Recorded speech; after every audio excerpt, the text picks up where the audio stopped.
की बात कर रहे थे, हमने एक पार्ट को डिस्कस किया, सिर्फ रेंज का दूसरा पार्ट बताइए। तो पहला रेंज था कि बेरिश से साइडवेज कैसे होता है, जो मैंने बताया कि अगर पहले 40 के नीचे और फिर 40 पे सपोर्ट लेगा तो रेंज शिफ्ट कर रहा है बुलिश की तरफ, साइडवेज से बुलिश।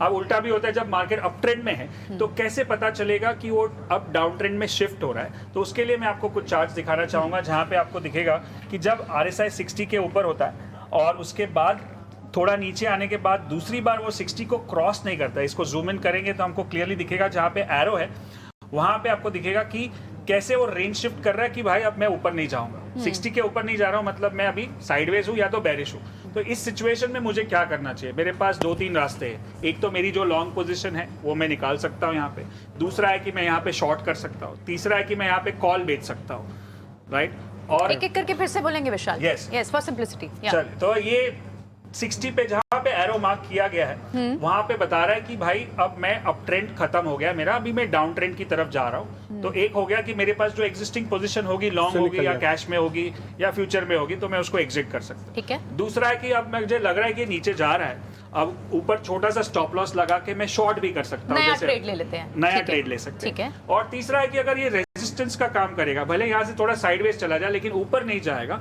तो मतलब मुझे लग रहा है नॉट बुलिश। नॉट बुलिश मतलब यू कैन राइट कॉल्स, ऊपर के कॉल आप बेच सकते हो स्टॉप लॉस के साथ। तो ये तीन एक्शन ले सकते हो जब एक रेंज शिफ्ट होता है।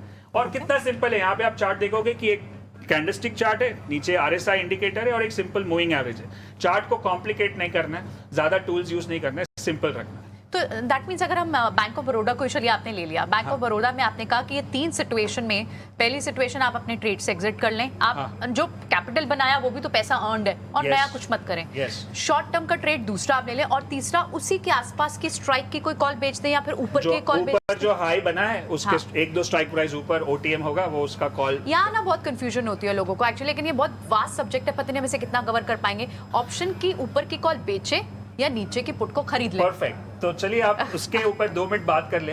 अगर 4 तरीके होते हैं, कॉल खरीदना, कॉल बेचना, पुट खरीदना, पुट बेचना। अब कॉल खरीदना मतलब क्या कि मेरा व्यू एकदम क्लियर है, बुलिश है, तो उसके लिए RSI क्या होना चाहिए? 60 के ऊपर, बिल्कुल राइट। मेरा व्यू, मेरे को पुट खरीदना है तो मेरा व्यू बेरिश है, मतलब मार्केट नीचे जाएगा, तो मेरा 40 के नीचे। अब ये 2 क्लियर हो गए। अब कॉल बेचना मतलब मेरा व्यू क्या है कि मैं नॉट बुलिश हूँ। नॉट बुलिश कब होगा? जब वो 60 के ऊपर नहीं जा रहा है, जैसे इस चार्ट में। True. और पुट बेचना क्या है? Not bearish. वो कब होगा? जब वो 40 पे सपोर्ट लेगा। तो ये चारों सिनारियो चारों के साथ RSI के साथ मर्ज हो गए। तो ऐसा नहीं है कि मेरे को कॉल खरीदना और कॉल बेचने और पुट खरीदने में कंफ्यूजन है। करेक्ट। जब क्लियर डाउन ट्रेंड है तो मैं पुट खरीदूंगा जो 40 के नीचे होगा, और जब नॉट बुलिश होगा तब मेरे को कॉल। सो विशाल, इस केस में तो 2 सिनेरियो अब तक व्यूअर को हमेशा पता थे, हमें 2 और ऐड करने चाहिए। Bullish, not bullish, bearish, not bearish. तो एक्चुअली 4 सिचुएशन को आपको लेके ट्रेड करना होता है।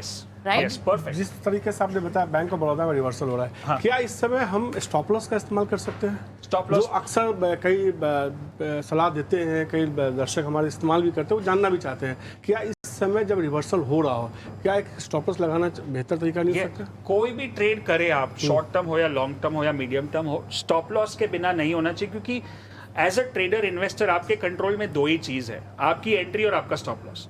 मार्केट क्या करेगा, FII क्या करेगा, DII क्या करेगा, म्यूचुअल फंड क्या करेगा, हमारे बिल्कुल कंट्रोल में नहीं पता। हमारे कंट्रोल में हमारी उंगली काटना है, बिल्कुल। तो वो हमको हमेशा स्टॉप लॉस के साथ कर रहा। अगर मैं ये स्टॉक 60 के रेजिस्टेंस पे बेच रहा हूँ जो कैंडल है, तो उसके ऊपर एक हाई लगा के मैं स्टॉप लॉस लगा कि अगर मेरा एनालिसिस गलत हो गया और ये वापस 60 के ऊपर चला गया और बुलिश हो गया, तो मैं इसको काट दूंगा, मेरी पोजीशन कट कर दूंगा और मैं अपनी विकेट को बचा के रखूँ। तो यही आप जो सब्जेक्ट बार बार हमें समझा रहे हैं ना, एक्चुअली ये उंगली काटना मतलब आपका छोटा सा स्टॉप लॉस था, और अगर उंगली नहीं काटी तो पूरे हाथ तक वायरस आ जाएगा, वो आपका पूरा ट्रेड का लॉस है, आपका पूरा कैपिटल वाइप आउट हो सकता है, कभी कभी गला कट सकता है। करेक्ट। वैसे भी